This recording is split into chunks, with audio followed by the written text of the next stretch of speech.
Hungary is increasingly disappointing to the EU. While Turkey moved towards ratifying Sweden's application for NATO membership, Hungary refused to hold a ratification vote. Moreover, Hungarian Prime Minister Viktor Orban recently compared the country's membership in the European Union to the Soviet occupation. He made the scandalous statement on the anniversary of the suppression of the 1956 revolution by Soviet troops. Today, things appear that are more reminiscent of Soviet times.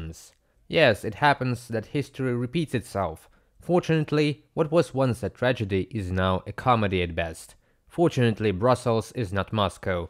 Moscow was a tragedy. Brussels is just a bad modern parody. In particular, the head of the Hungarian government accused the EU of seeking to deprive Hungary of its identity by imposing a model of liberal democracy, which, according to him, the Hungarians reject. The European Union has already responded to these statements. To be honest, I don't see any similarity between the Soviet occupation of Budapest and what is happening in Berlaymont, European Commission's headquarters in Brussels.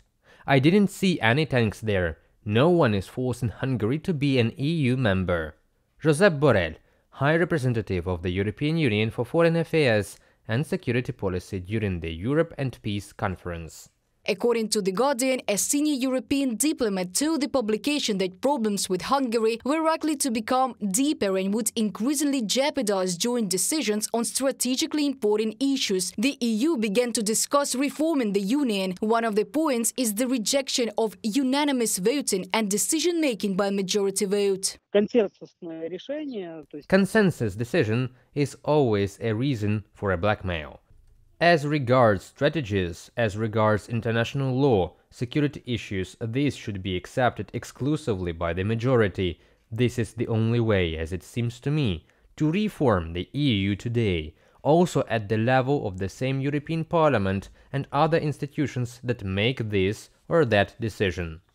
The recent meeting between Orban and Putin has heightened the concerns of European officials who believe that Hungary's friendly ties with Russia and China are not pacing with the Western alliance and are even harming it. Hungary is scheduled to hold the presidency of the EU Council in the second half of 2024, and there are already concerns in Brussels about how Budapest will be able to use this. He's blocking Swedish NATO accession. He's shaking hands with Putin.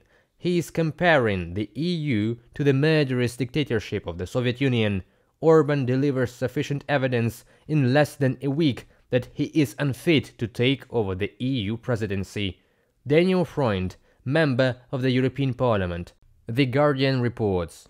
The Hungarian government is also delaying new EU military aid to Ukraine worth 500 million euros. Orban said he expected the Ukrainian delegation to visit Budapest for negotiations on lifting the veto. Agreement on the allocation of the eighth tranche from the European Peace Fund could not be reached due to the position of Hungary. It blocked this decision since Ukraine included the Hungarian OTP Bank in the list of international war sponsors. In early October, Ukraine removed the Hungarian OTP Bank from the list, satisfying one of the Budapest key demands, but Hungary wants legal guarantees that the decision on OTP Bank will not change. Reported by Diana Kolesnik, Yulia Biel, UATV News.